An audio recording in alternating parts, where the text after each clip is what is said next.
Pada kesempatan yang berharga ini, Gus Samsudin diberikan peluang untuk menyampaikan tausiah di hadapan para tamu yang hadir. Dalam tausiah kali ini, beliau mengangkat tema yang sangat mendalam dan penuh makna, yaitu mengenai arti sebuah kasih sayang serta cinta di antara sesama hamba Allah.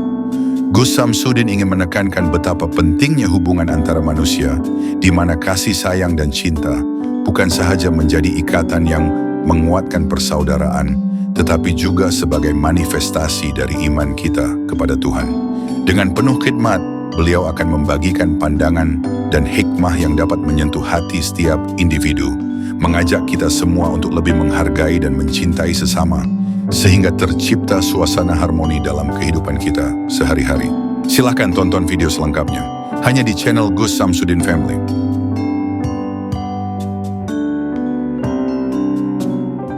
Ini adalah produk makanan terbaru dari Umi Eha. Produk terbaru yang dikeluarkan oleh Umi Eha ini terdiri daripada sambal pecel yang dikenali dengan nama Huh Tenan dan juga bawang merah goreng yang dihasilkan dengan penuh cinta dan perhatian. Setiap bahan dalam produk ini diolah secara langsung oleh Umi Eha dan Gus Samsudin yang memastikan kualiti dan rasa yang tiada tandingan. Sambal pecel Huh Tenan ini mempunyai rasa yang unik dan autentik, menjadikannya pilihan yang sempurna untuk melengkapkan hidangan Anda. Dengan perpaduan rempah ratus yang segar dan bahan-bahan berkualiti tinggi, sambal ini bukan sahaja enak, tetapi juga memberi pengalaman kulinari yang memuaskan. Sementara itu, bawang merah goreng yang dihasilkan oleh Umi Eha dan Gus Samsudin memberikan kerenyahan tambahan yang pasti akan meningkatkan selera makan Anda. Dengan kehadiran produk-produk ini, Anda tidak hanya mendapatkan makanan yang sedap, tetapi juga sokongan kepada usaha keras dan dedikasi Umi Eha dan Gus Samsudin dalam menghasilkan makanan yang berkualiti. Jadi jangan lepaskan peluang untuk mencuba sambal pecel Huh Tenan dan bawang merah goreng ini. Anda pasti akan terpesona dengan rasanya.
Bismillahirrahmanirrahim. Alhamdulillahirrahmanirrahim. Maliki yaumiddin.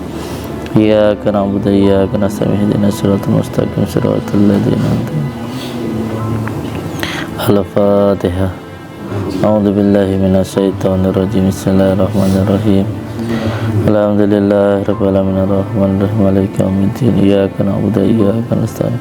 Ihdinas siratal mustaqim. Siratal ladzina an'amta 'alaihim ghairil maghdubi 'alaihim waladdallin. Ya, assalamualaikum warahmatullahi ta'ala wabarakatuh. Bismillah, alhamdulillah, alhamdulillah wa syukurillah wa ni'matillah, wa la hawla wa la quwata illa billah, amma ba'd. Alhamdulillahi rabbil alamin. Di sore hari yang berbahagia ini kita semuanya masih selalu diberikan nikmat sehat oleh Allah Subhanahu wa ta'ala. Semoga nikmat-nikmat dari Allah ini bisa kita gunakan selalu di jalan Allah Subhanahu wa ta'ala. Amin ya rabbal alamin. Kita berdoa kepada Allah, semoga nikmat-nikmat yang Allah berikan kepada kita ini selalu kita gunakan di jalan yang diridhai oleh Allah Subhanahu wa ta'ala. Dan kita pun juga berdoa, seandainya nikmat-nikmat Allah ini belum bisa kita gunakan di jalan Allah, paling tidak jangan sampai kita gunakan di jalan yang dilarang oleh Allah Subhanahu wa ta'ala. Karena apapun yang Allah berikan terhadap diri kita,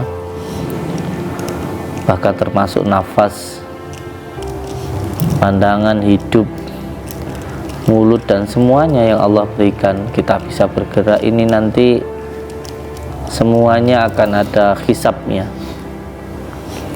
akan ada pertanggungjawabannya. Setiap hembusan nafas yang kita gunakan, yang kita nikmati, ini kita gunakan untuk apa, itu semuanya nanti setiap tarikan dan hembusan nafas kita ada pertanggungjawabannya di hadapan Allah Subhanahu wa ta'ala. Makanya para sufi, para wali-wali Allah itu cara paling cepat untuk mendekat kepada Allah, untuk mengetahui Allah, itu dengan cara zikir nafas. Setiap hembusan nafas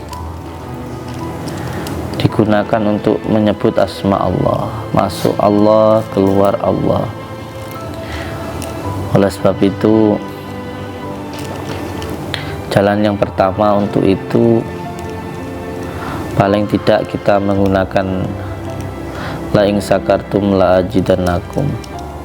Menggunakan nikmat-nikmat Allah itu kita syukuri. Karena hal yang paling dibenci oleh Allah Subhanahu wa ta'ala adalah wala in kafartum, kufur terhadap nikmat-nikmat Allah. Ini banyak sekali terjadi di dalam diri kita, dan ini hal yang paling dibenci oleh Allah Subhanahu wa ta'ala, yaitu kufur atas nikmat-nikmat Allah. Terkadang hanya karena keinginan kita yang tidak terpenuhi, tidak tercapai, lalu apa yang sudah kita punya, yang sudah kita dapatkan, yang sudah kita miliki, itu kita ingkari. Hanya karena satu nikmat yang berkurang, lalu kita mengkufuri nikmat-nikmat yang lainnya. A'udzubillahi min dzalik. Hanya karena mungkin rezeki berkurang, lalu nikmat sehat, nikmat bisa bergerak, nikmat bisa berjalan, itu diingkari semuanya. Hanya karena usaha bangkrut, itu nikmat-nikmat yang lainnya, nikmat anak sehat, nikmat istri sehat, itu diingkari. A'udzubillahi min dzalik. Dan saya memegang satu perkataan dari Mbah Yai Asrori, yang beliau menyampaikan bahwa ada satu maksiat yang menghijab datangnya rezeki. Rezeki itu banyak sekali, termasuk kesehatan, kemudahan, keselamatan, kebahagiaan, ketentraman. Itu ada satu hal yang menghijab, yang menghalangi datangnya rezeki. Apa itu? yaitu wala in kafartum, kufur. Jadi kufur itu adalah satu maksiat, satu dosa yang menghalangi datangnya rezeki dari Allah Subhanahu wa taala untuk diri kita. Maka mari sama-sama kita berusaha untuk jangan sampai kufur apapun itu. Selalulah senang dalam setiap keadaan. Selalulah senang dalam setiap keadaan. Termasuk ketika panjenengan punya istri yang cerewet, nikmatilah itu. Dengan seperti itu kita bisa lebih bahagia. Istri yang selalu tanya, kamu dek mana, lagi apa, sudah makan apa belum, jam segini kok belum pulang, itu tandanya dia itu sayang. Loh, kamu disayang kok malah kamu itu nggak terima, kan goblok. Kalau ada orang sayang tidak terima, itu bodoh. Nah, ini kebodohan kita. Salah satu hal yang membuat kita itu kufur itu ya seperti ini. Termasuk saya sendiri, saya sering mau keluar, tadi malam mau keluar begitu, terus saya juga berpikir apakah dengan saya keluar terus cari uang, terus bikin film atau tantang-tantangan dengan dukun, itu apakah tidak salah satu bentuk kufur saya? Kenapa saya tidak bersama dengan anak-anak saya untuk mendidik anak-anak saya? Bahkan ketika saya berusaha untuk agar anak-anak saya itu bisa berakhlak, berilmu, saya dihina loh. Saya anggap itu sebagai bentuk kenikmatan. Menurut saya nggak apa-apa, saya terima begitu. Apakah dengan saya mengharapkan anak saya berilmu, berakhlak, terus akhirnya saya dikomplain atau dihina, nggak apa-apa gitu. Karena itu saya anggap adalah suatu bentuk perjuangan saya gitu. Itu sebagai bentuk sebuah perjuangan, itu menyenangkan. Seperti halnya ketika kita cinta dengan istri kita, kita harus bekerja di jalan dihina orang, jualan nggak laku, atau mungkin itu saya anggap seperti itu adalah sebuah bentuk perjuangan atau kebahagiaan. Jangan dianggap itu suatu bentuk cobaan ataupun hinaan ataupun itu sebuah penderitaan. Anggap itu sebuah kasih sayang begitu. Jadi nanti semuanya akan terasa bahagia. Karena sifat bahagia atau sifat senang itu adalah sifatnya wali. Jadi kalau kita belum bisa menjadi wali, paling tidak kita mencontoh sifat-sifatnya wali. Wali itu selalu senang dalam setiap keadaan. Dan bahkan saya selalu menyampaikan tentang kisah-kisah para nabi, termasuk Nabi Ayub alaihissalam, yang ketika sakit pun terasa nikmat, dinikmati saja, karena itu pemberian dari Allah. Dan itu adalah salah satu bentuk syukur kita kepada Allah Subhanahu wa ta'ala. Bahkan ketika Nabi Muhammad baginda Rasulullah Habibina wa Nabiyana Muhammad sallallahu alaihi wasallam dihina, itu pun juga beliau bahagia. Kenapa? Karena itu sebagai bentuk perjuangan, sebagai bentuk pengorbanan di dalam cinta tadi, dalam mahabbah kepada Allah Subhanahu wa ta'ala. Bahkan ada ketika ada seseorang yang diusir oleh istrinya, tidak apa-apa, itu sebagai bentuk rasa cinta dan juga pengorbanan. Allahumma sholli ala Muhammad. Nah, supaya kuat mahabbahnya, supaya kuat cintanya, itu bagaimana? Karena nggak ada orang yang mengatakan cinta lalu dia tidak diuji, itu tidak ada. Orang yang mengatakan cinta lalu dia tidak berkorban, itu tidak ada. Jadi kamu itu jangan susah ketika kamu itu cinta terus kamu itu dihina. Apalagi kalau kamu itu disalah-salahkan, tidak masalah. Tidak masalah. Karena memang di dalam lika-liku perjalanan cinta itu pasti ada kesalahan. Pasti ada kesalahan. Tetapi kesalahan itu tidak menjadi masalah. Ya tetap cinta saja, tetap mendekat, tetap berjuang, tetap berkorban. Jadi salah satu bentuk cinta itu adalah pengorbanan. Jadi harus kita nikmati apapun perjuangan itu. Seperti halnya ketika kita menyampaikan cinta kepada Allah Subhanahu wa Ta'ala. Saya itu salah satu pengagum dari salah satu wali Allah, yaitu Rabi'ah Al-Adawiyah. Itu saya sangat mengagumi beliau. Beliau menyampaikan tidak ada jalan untuk bisa mendekat kepada Allah kecuali dengan cinta. Lalu cinta itu didapatkan dari mana? Dari sholawat, dari baginda Rasulullah Shallallahu Alaihi Wasallam. Siapa orang yang ketika bibirnya mengucapkan sholawat, maka di dalam hatinya akan tumbuh mahabbah. Siapa orang yang di dalam bibirnya keluar kata-kata sholawat, mengucapkan sholawat, maka akan tumbuh di dalam hatinya mahabbah kepada baginda Rasulullah Shallallahu Alaihi Wasallam. Jadi saya katakan sekali lagi, tidak ada cinta yang tanpa pengorbanan. Semakin besar pengorbananmu, berarti semakin besar cintamu. Jadi ketika siapapun mengatakan cinta kepada siapapun, maka akan dituntut buktinya. Akan dituntut buktinya dengan pengorbanan dan juga dengan perjuangan.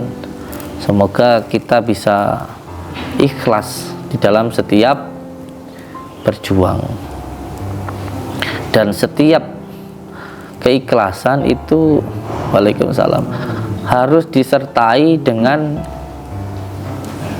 kesabaran. Dan seseorang itu bisa sabar dan juga bisa ikhlas hanya ketika hatinya itu senang. Karena orang senang itu sesuatu hal yang berat bisa menjadi ringan, sesuatu hal yang sulit bisa menjadi mudah, sesuatu hal yang menyengsarakan bisa menyenangkan, kalau sudah tumbuh mahabbah atau sudah tumbuh rasa senang. Nah, supaya dalam setiap keadaan itu kita bisa senang dengan istri kita, bisa senang dengan pengorbanan kita, bisa senang dengan perjuangan kita, bisa senang di dalam bekerja, bisa senang dalam setiap kegiatan kita. Itu jalan satu-satunya hanya satu, yaitu sholawat. Saya ketika ada di televisi ditanya, gimana Gus, kok di penjara? Apakah saya terus menjawab, enggak, saya enggak salah, saya itu benar, saya itu perang sama Baron Medan kayak. Sampai saya itu muntah darah. Apakah saya harus menjelaskan seperti itu? Enggak. Kalau saya hanya tersenyum saja, hanya tersenyum dan berkata saya senang kok di penjara. Loh, seperti itu bukan dibuat-buat, Bapak Ibu. Orang kalau belum pernah di penjara itu mungkin bisa mengatakan, wah di penjara enak. Kalau sudah merasakan, nggak akan orang mampu bicara seperti itu. Saya itu dimasukkan ke dalam ruangan, ya, saya ceritanya. Yang pertama masuk, buka pintu, cekrek, masuk ke dalam gelap. Buka pintu lagi, cekrek, masuk ke dalam gelap. Masuk ke dalam lagi, cekrek ke dalam. Dan itu ruangannya hanya 1 meter. Hanya 1 meter. Tidur nggak bisa, selonjoran nggak bisa. Bisanya miring, Bu. Bisanya miring. Tempatnya itu gelap. Kalau ngasih makan itu dilempar, stuck gitu. Jadi harus kalau nyari makan itu kita harus ngeraba-ngeraba dulu. Atau mungkin biasanya ada yang nyopot bajunya itu disobek terus diikat-ikat nanti dilempar. Jadi makanan yang sudah ada di sini itu diikat nanti untuk ngambil yang di sana begitu. Itu keluar dari sana saya 3 hari. Terus lalu dihadapkan sama televisi itu, ditanyain itu. Tapi ya tetap senang gitu, senang. Karena apa? Karena menganggap bahwa itu adalah sebuah perjuangan. Itu adalah sebuah perjuangan, terutama untuk anak-anak saya di sini. Karena seperti yang saya katakan dulu, saya itu dulu pengen mondok itu enggak bisa. Kenapa? Karena orang tua saya sakit 7 tahun. Padahal keinginan orang tua saya itu agar saya itu mondok. Makanya anak-anak yang di sini itu ya saya harapkan pendidikannya benar-benar harus bisa berjalan gitu. Kalaupun melakukan itu saya harus dihina, ya saya siap gitu. Saya harus siap dengan itu. Karena yang saya pikirkan bukan hanya tentang pendidikan anak, saya harus memikirkan makannya, saya harus memikirkan tempat tinggalnya, saya harus memikirkan tempat tidurnya, saya harus memikirkan pendidikannya. Jadi saya harus memikirkan semua hal itu. Sehingga pikiran itu harus bercabang-cabang gitu. Saya tidak bisa fokus hanya pendidikannya. Nanti kalau dia belajar terus tidak makan, ayo kelaparan anak orang, kan begitu. Karena semuanya ini gratis. Jadi ketika saya mengutamakan pendidikan, berbenturan dengan semuanya saya harus bekerja, ya tidak masalah kalaupun dikomplain kalau begitu, kalau saya. Karena memang pikiran saya bercabang-cabang begitu, nggak hanya satu saja gitu. Mungkin kalau orang bisa berbicara, loh sampean itu maunya pendidikan tapi sampai selalu repot dengan pekerjaan, ya karena memang saya harus memikirkan dua-duanya itu kok.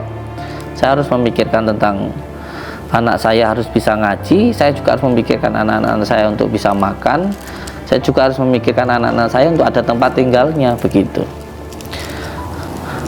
Jadi orang mungkin bisa mengatakan, sampean kenapa nggak fokus saja di ngaji gitu, kenapa harus dibenturkan dengan pekerjaan, kenapa harus dibenturkan dengan sampean harus ada YouTube dan lain sebagainya begitu, kenapa harus ada ini dan itu begitu.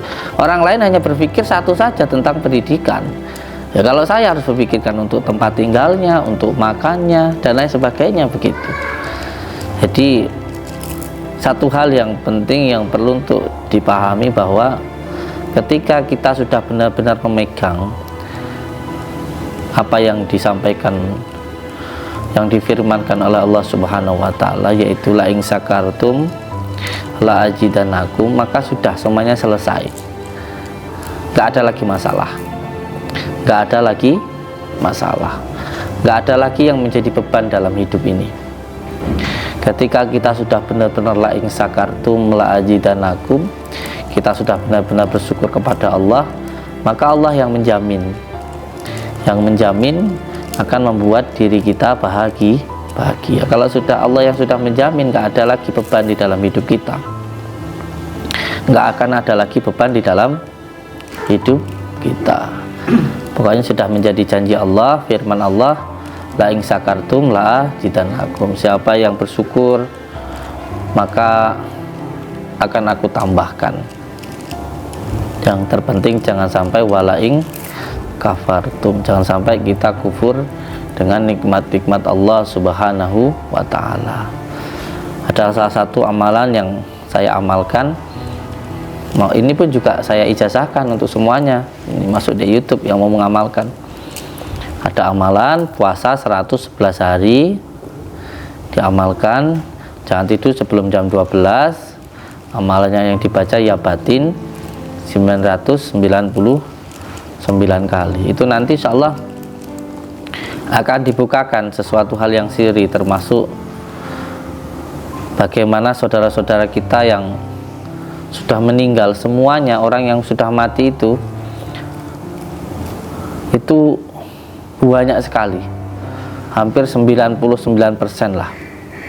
Jika 1 miliar itu mungkin cuma 100 orang yang aman, yang lainnya itu, yang 999 juta itu teriakannya itu mengerikan sekali. Mereka itu hanya satu penyesalannya, itu hanya satu, hanya mereka itu pengen hidup kembali. Waalaikumsalam. Pengen hidup kembali, lalu memperbaiki hidupnya, terutama memperbaiki sholatnya. Orang itu kalau ingin memperbaiki hidupnya, satu, memperbaiki sholat. Makanya di sini itu santri yang nggak sholat jamaah, udah langsung aja siram comberan. Dan saya kalau nyuruh orang itu enggak kok, saya suruh santri-santri saya terus saya sirami comberan, itu enggak Pak. Kalau saya nyuruh itu saya lakukan dulu gitu, saya dulu yang melakukan itu gitu. Kalau saya seperti itu. Kemarin juga begitu, santri itu mau disiram itu kayaknya kayak beban gitu. Ketika saya datang, saya suruh kiai saya sudah siram saya dulu itu. Anak-anak langsung terharu, langsung tersentuh hatinya seperti itu. Jadi memang harus memberikan contoh dulu. Yang terpenting bahwa dalam hidup itu senang dalam setiap keadaan. Ini namanya orang yang tidak amatiran. Al-Fatihah. Bismillahirrahmanirrahim. Alhamdulillah wala ilaha iyyaka na'budu wa iyyaka nasta'in ihdinas siratal mustaqim siratal ladzina an'amta 'alaihim ghairil maghdubi 'alaihim waladdallin.